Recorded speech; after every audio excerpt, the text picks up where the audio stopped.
While we at Script Greedy Productions strive to always provide as accurate information as possible, we do make mistakes. Shocking, isn't it?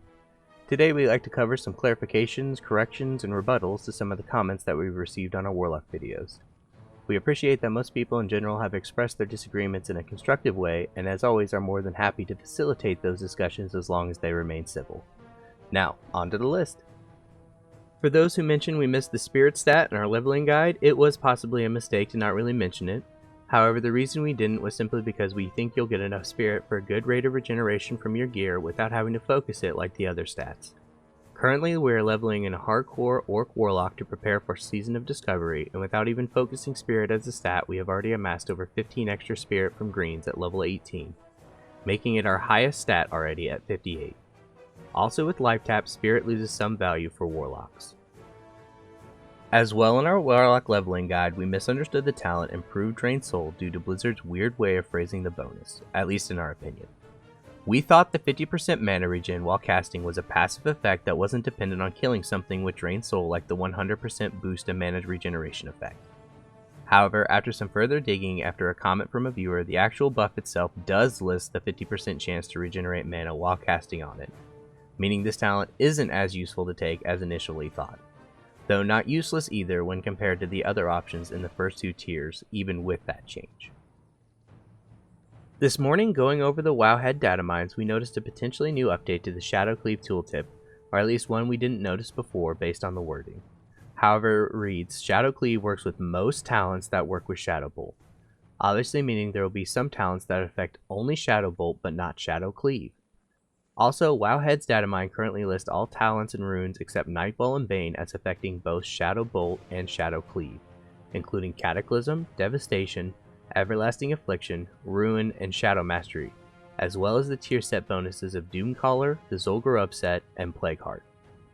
Moving on though, we received a comment regarding why we didn't recommend to use Shadow Cleave in our standard single target tank rotation. The reasons are quite simple. 1. It's a melee only cleave, so unless you got adds already on you or grouped up with the boss, you lose the value of a melee AoE cleave. 2.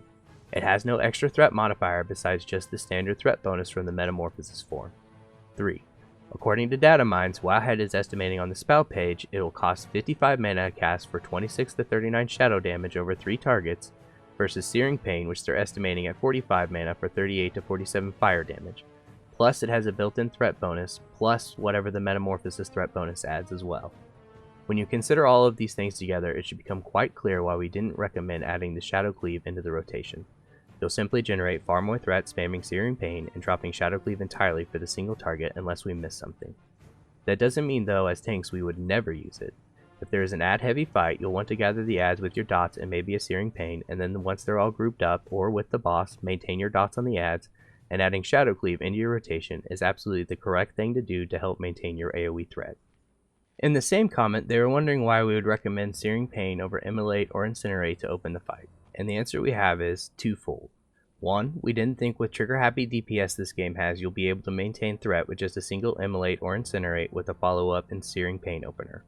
We could be wrong though, and as always we left the door open to that possibility because Warlock tank strategies are still in their infancies because we can't even play the game yet, and Warlock is basically the first ranged tank spec that has ever been put in the game.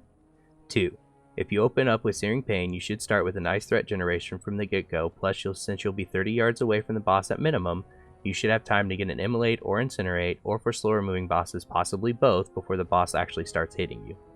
Realistically, you could even drop Immolate entirely from the rotation and still probably maintain very good threat with just your instant cast dots and Searing Pain, with the occasional fire damage boost from casting Incinerate if you took it over Demonic Embrace, negating the whole debate entirely. There are arguments to be made for both sides, but this is specifically only for the Affliction DPS specs, not any other DPS spec, as they would never take the Suppression talent. But I think the argument ultimately boils down to whether resist from having a slower Shadow Bolt Immolate fill will be more hurtful to your DPS versus having one of your haunts resisted and losing the 20% Shadow Dot damage buff that it provides.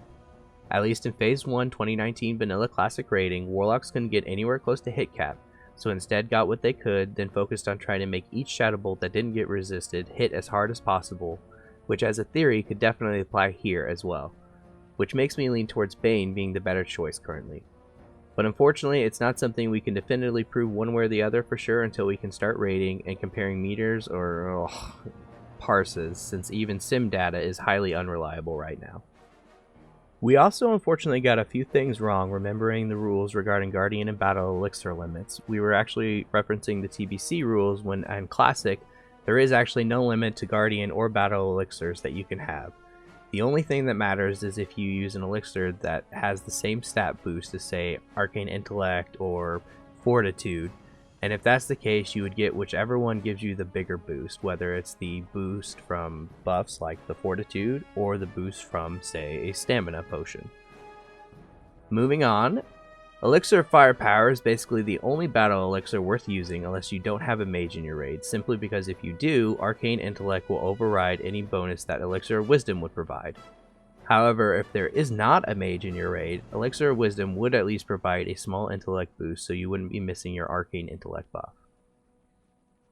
Armor may not be multiplied from consumable sources or buffs if Metamorphosis works anything like Druid Bear form.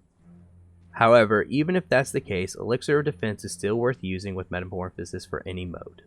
Also, because there is no limit to the amount of elixirs that you can use as long as they don't overlap stats, you'll definitely want to use both Elixir of Fortitude since it boosts your HP and not your stamina, and also Elixir of Defense to boost your defense when you're tanking in Metamorphosis form. Also, leatherworking kits are simply a boost to your legs and glove slots since we have no other enchants that are worthwhile to put there for now, for minor armor boosts for survivability regardless of any spec that you're using. Easy throw dynamite will definitely be what you'll want to use for grenades or whatever the highest engineering grenade you can make if you actually are using engineering as your profession. If you want to use an ultra try-hard DPS increase for Black Fathom Deeds or PvP. And lastly, weapon oils weren't unfortunately added until Phase 5 on Karaji openings, and it is a toss-up whether they will be added before then. However, if they are added, you would definitely want to use the Lesser Wizard Oil, which gives you 8 spell power if you're not using the BFD spell oil. And lastly, we were reminded that the PvP offensive spell hit cap is actually 3%, not 5% like melee. So in our PvP build, there's actually one more free talent to do with as you choose, since you only need 2 out of 5 for Suppression. While I'm sure this won't be the last time we make a video like this, as mentioned, we strive to provide the most accurate information based on the information we have at hand. As always, if you enjoyed this and want to see more Warlock content, why not hit the sub button, and let us know in the comments if we maybe missed something else, or even just how hyped you are for Season 2 Discovery coming soon. Have a good night.